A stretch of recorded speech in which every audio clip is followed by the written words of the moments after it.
Kaja hapa. Ya Vanessa. Ya Vanessa. Ya Vanessa. When I see you, my heart skips a beat like a drum. When I see you,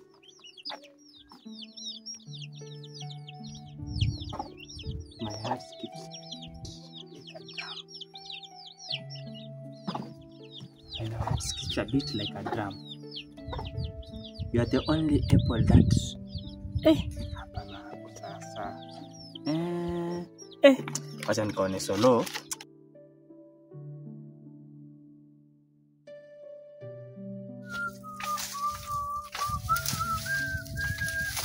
Solo.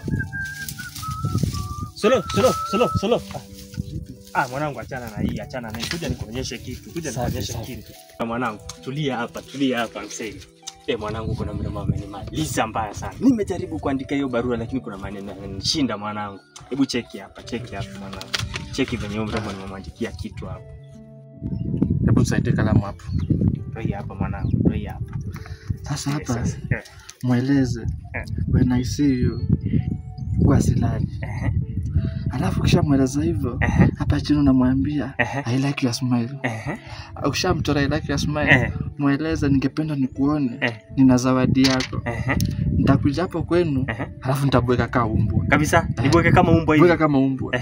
Alafu kishabweka wewe utasikia, akisikia umbwa inabweka ajue ni wewe. Ajue ni mimi. Unatokezea. Afa atatokezea. Mwanangu wewe nakutambua mwanangu. Mwanangu wewe nakutambua sana. Hii naenda kuimaliza sasa hivi. Sasa hivi mzito. Safi. Ndio hivyo sasa hii. Hii mwanangu hii imeweza hii. Hii imeweza hii. Hii imeweza kabisa. Sasa nipeane nani? Nipeane James anipelekee. Oya James.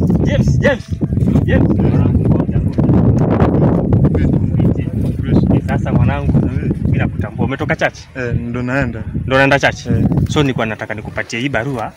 Yule jirani wako Vanessa yule hapo pale karibu na kwenu. Vanessa yupi? Yule wa kwenu pale. Hapo mlango jirani wenu huyo. Mwanangu niko na mambo yake. Kwa nataka umfikishie tafadhali usikose. Okay. Usikose shika. Ina tatizo. Usikose mwanangu. Sawa? Nakuaminia. Wazi. Poa.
Nini? Habari leo mzee. Nzuri sana. Nini unatafuta hapa? Nilikuwa nimepotea njia. Njia? Nilikuwa nimepotea njia. Ya wapi? So nikaona acha nibweke kama umbwa. Ndo nione kama kuna umbwa hapa zisiniumize. Mzee. Njia? Njia. Ya wapi? Ya kwenda kwa mzee wa mtaa. Mzee wa mtaa ndio mimi huyu hapa. Wewe ndio mzee wa mtaa? Hapa ndio kwangu hapa, wataka? Mzee wangu. Nini? Naomba msamaha. Msamaha? Ni hali ya ujana tu. Ni hali ya ujana tu. Hivyo nikusamee? Naomba msamaha mzee wangu. Utarudia tena? Sitarudia tena mzee. Haki hivi na hapa mzee. Sitarudia tena. Sawa, nikusamee. Msamaha mzee wangu. Sitarudia tena. Nikusamee. Asante sana mzee. Check bro, Vanessa ndio yule anapita. Sasa ndio wakati wako kwenda kumwambia venye unampenda mzee. Enda sasa hivi.